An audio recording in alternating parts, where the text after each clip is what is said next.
अगर किसी ने अंधेर नगरी के जंगल में रात बिताई, तो सुबह उसकी लाश ही मिलती है। और हर लाश के पास मिलती है एक चीज, एक जली हुई सफेद साड़ी का टुकड़ा। शहर में तैयारी। आशुतोष। मानसी, सुना है बिहार के अंधेर नगरी गांव में आज भी आत्मा का साया है। तू फिर से उन भूतिया जगहों की डॉक्यूमेंट्री बना रहा है? इस बार सच में कुछ मिलेगा। लोग कहते हैं वहां एक औरत की आत्मा जंगल में भटकती है, सफेद साड़ी में। क्या सच में? तभी तो मैं कहूँ, तुम इतने उतावले क्यों हो अपनी डॉक्यूमेंट्री के लिए? चलो, देखते हैं वहाँ कौन सी चुड़ैल है, वो भी सफेद साड़ी वाली चुड़ैल।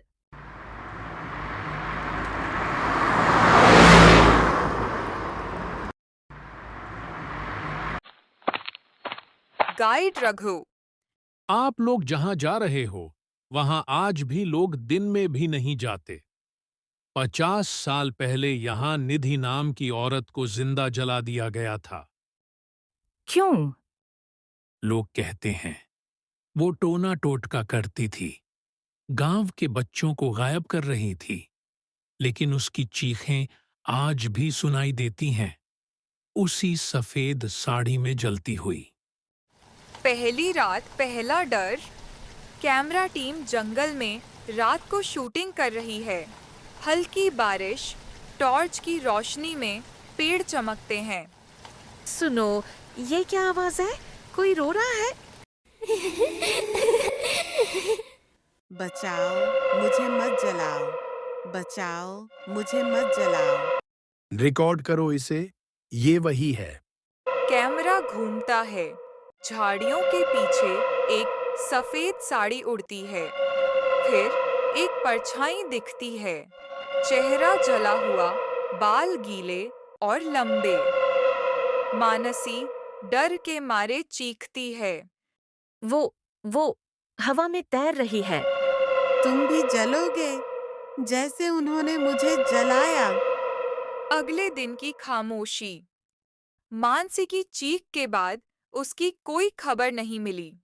सिर्फ एक टुकड़ा मिला, सफेद साड़ी का, और उस पर राख की बदबू।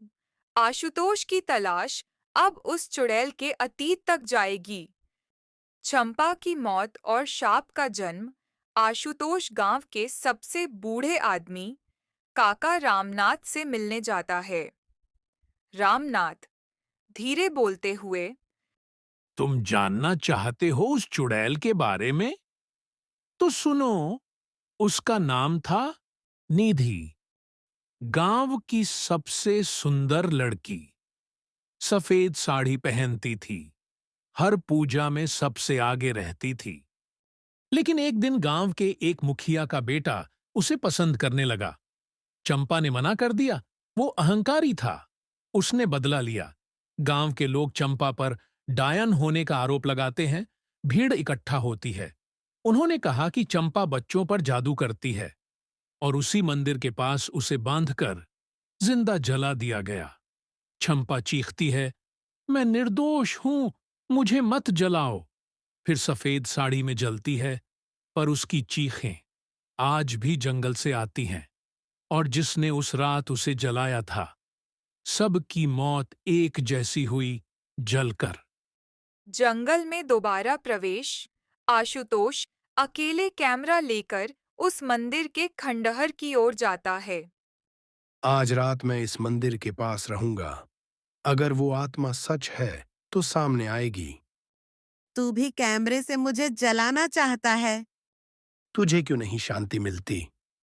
जब तक मेरी सफेद साड़ी का टुकड़ा हर उस घर में नहीं पहुंचेगा जिसने मुझे जलाया, कोई चैन से नहीं रहेगा। इतना कहते ही चुड़ैल गायब हो जाती है। फिर अगला शिकार ढूंढने निकल जाती है। कोई मजाक मत करियो। दरवाजा अपने आप खुलता है। घर की दीवार पर राख से लिखा है, रघु। और रघु की आंखों के सामने चुड़ैल प्रकट होती है। रघु चीखते हुए। माफ कर दो, मैं तो सिर्फ एक गाइड था। चुड़ैल उड़ती है, रघु की छाती पर हाथ रखती है, उसका पूरा शरीर जलकर काला हो जाता है। गांव में दहशत और सच्चाई का पता चलना, गांव वाले आशुतोष से कहते हैं कि औरत को जलाना पूरी पंचायत का फैसला था। गांव वाले। अब तो सब खत्म हो गया, एक एक करके सब मरेंगे। नहीं, मैं निधि की आत्मा को शांति दूंगा, उसे इंसाफ दिलाना होगा। आशुतोष गांव के पुराने पंडित हरिदास से मिलने जाता है, जो अब अंधेरे में तंत्र मंत्र करता है। पंडित हरिदास कांपती आवाज में। जिसे तुम चुड़ैल कहते हो, वो अब सिर्फ आत्मा नहीं रही, वो नरभक्षी बन चुकी है। क्या नरभक्षी? हाँ, निधि की आत्मा तब शांत रहती थी जब कोई उसकी राख पर दूध चढ़ा देता था, लेकिन किसी ने उसका पूजा स्थल तोड़ दिया। अब वो इंसानों का मांस खाकर जिंदा रहती है।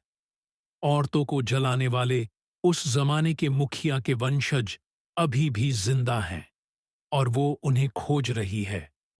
आशुतोष जंगल में खोज करता है और एक गुफा में पहुंचता है, जहां जंजीरों में बंधी होती है मानसी। मानसी कमजोर आवाज में। आशु, भाग जा, वो अब यहीं है। मुझे मेरे गुनहगार चाहिए थे। तुमने खोज शुरू की, अब तुम भी जलोगे। मानसी, कुछ मत बोलना, जल्दी भागो यहाँ से। पंडित बताता है, केवल एक ही उपाय है चुड़ैल को रोकने का। उसकी अस्थियों को पूरे गांव के सामने दूध से धोकर गंगा में बहाओ, और वो भी उसी सफेद साड़ी में जिसमें उसे जलाया गया था। पर वो साड़ी तो उसकी आत्मा पहने है, उसे छूना मतलब मौत बुलाना। रात का समय आशुतोष और मानसी मंदिर में तांत्रिक विधि के साथ चुड़ैल को बुलाते हैं। आशुतोष चिल्लाता है। निधि, अगर तुझे इंसाफ चाहिए तो सामने आ, मैं तुझे तेरा अंतिम वस्त्र लौटाने आया हूँ।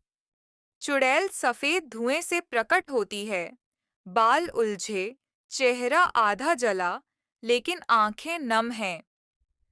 चुड़ैल धीमी आवाज में। तुम सच में मेरी साड़ी लौटाने आए हो? हाँ, लेकिन बदले में मानसी को छोड़ दो। उसके पुरखे ही थे जिन्होंने मुझे जलाया था। अगर मेरी मौत से तुझे शांति मिले तो ले ले मेरी जान।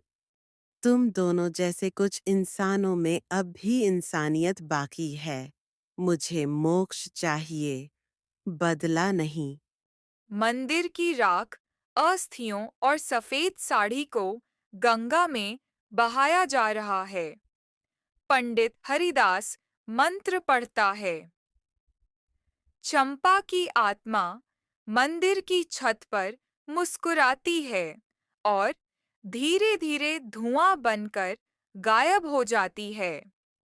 कहते हैं अंधेर नगरी में अब शांति है, लेकिन हर पूर्णिमा की रात कोई सफेद साड़ी में मंदिर के पास बैठा दिखता है, और अगर कोई लड़की उसके वस्त्रों का अपमान करे तो अगली सुबह सिर्फ उसकी राख मिलती है। आत्मा का अंत या नई शुरुआत। सब ठीक है, शायद गांव में सब कुछ सामान्य हो गया है। आशुतोष और मानसी मंदिर के बाहर बैठे हैं। दोस्तों, हमने निधि की आत्मा को मुक्ति दिलाई, अब सब शांति से है। लेकिन मंदिर के पिछली दीवार पर राख से फिर लिखा है, मैं लौटी हूँ।